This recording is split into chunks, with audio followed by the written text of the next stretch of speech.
램제트나 스크램제트에서는 고속으로 움직이게 될 때 공기를 빨아들여서 자연 압축 방식으로 해서 연소실에 나오는 연소가스와 더불어 혼합되어서 추진력을 만들어내는데요. 이걸 일반 전투기에도 제가 적용할 수 있다고 말씀을 드렸죠. 일반 전투기의 터빈 블레이드를 통해서 하나 여기다가 추가적으로 외부에서 그 고속으로 움직일 때 공기를 아예 빨아들여서 여기다가 공기를 넣어주는 방식을 할 수 있다. 이렇게 미사일처럼. 그래서 기존의 터빈 블레이드에서 이렇게 연소실에나 연소가스를 회전해 갖고 뒤로 내뿜어 주는데요.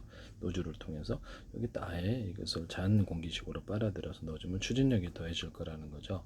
안에서 이 방식이 아니더라도 안에서 압축기를 이용해서 여기서 압축 공기를 추가로 넣어주거나 안 연소실 안에 이렇게 노즐 안에 이렇게 뒤로 내뿜을 때 밖에서 안과 밖에서 이렇게 압축 공기를 내뿜어서 추가적으로 팽창력을 만들어주는 기술에 대해서 말씀을 드렸는데요.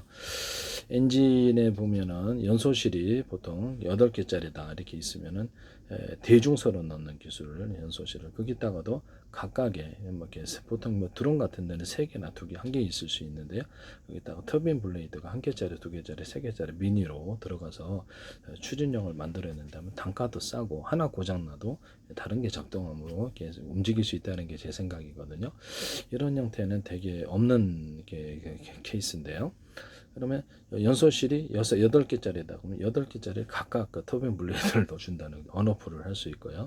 가동도 연소실 전체를 8개를 가동하지 않고 3개짜리 가동한 이 기술을 쓰시면 제 기술이 되겠다라는 것을 말씀을 드립니다. 연소실이 드론 같은 데는 1개짜리다, 2개짜리다, 3개짜리다 넣어가지고 이것을 각각의 터빈 블레이드를 달아서 속도를 높이는 기술인데요.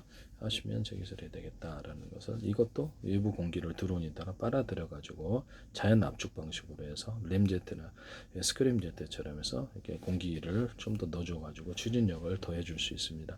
이 기술을 사용하시면 제 기술이다. 전투기나 드론에도 사용할 수 있다라는 것을 말씀을 드립니다. 그러면 꼭 램제트나 스크램제트 엔진을 탑재하지 않아도 외부에서 공기만 빨아들여서 얘다 더해주면 될 거 아니야 이런 생각도 나올 수 있지 않습니까? 기존 미사일에 있거나 전투기나 드론에다가 이렇게 외부에서 공기를 빨아들여서 얘를 속도를 이렇게 그렇죠 충분히 공급을 해줘서 그 기류를 따라서 추진력을 만들어내시는 기술을 사용하시면 제 기술입니다. 그래서 그러면 외부에서 공기를 빨아들여서 압축을 해가지고 내뿜는 장치가 필요한데요. 컴프레셔 방식이 아니더라도 그런 구조를 자연적인 구조 첫 번째는 자연적인 기계적인 구조 아니면 이것을 인위적으로 빨아들여서 압축 공기를 더해줄 수도 있다 하시면 제 기술이 되겠다라는 것을 말씀을 드립니다. 제트 엔진의 연소실을 대자리, 중자리, 소자리로 해가지고 혼합열을, 융합열을 만들어서 하면 좀 더 좋습니다. 그 다음에 뒤로 이렇게 내뿜는 이런 구조에 회전 스크류 넓고 중간 좁고 촘촘히 해가지고 스크류 구조를 연소실 노즐을 만들어주면은 좀 더 이렇게 추진력이 더해질 것이라고 생각합니다. 기존 전투기나 드론 같은데 외부 연료,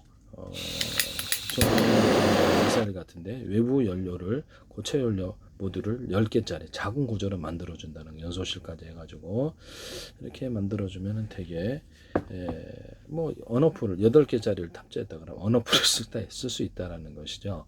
고체 연료나 또는 액체연료, 고체연료 플러스 액체연료가 섞어진 구조도 될 수 있고 이렇게 해서 모듈로 하면은 속도를 제어하기가 쉽다라는 것을 순간적인 속도를 높이거나 미사일 같은 데 탑재를 하거나 드론 자폭드론에 탑재를 했을 때 목표물에 도착했을 때 전부 다를 가동시켜서 빠르게 내리 꽂을 수 있다라는 거죠. 미사일에도 할 수 있고 전투기에도 사용할 수 있고 외부 모듈을 단다에 이 개념을 쓰시면 제 기술이 되겠다라는 것을 말씀을 드려요. 개념을 들으면 다 만들기는 쉬울 텐데요. 네네. 지금 이 방식을 사용하시면 제 기술입니다. 연소실에 넣는 것을 공기 탱크 방식으로 모터를 이용해서 빨아들이고 보통 카브레터에다 압축해 다시면 제 기술이에요. 공기 탱크에서 또 다른 공기 탱크로 넣어줄 수도 있다.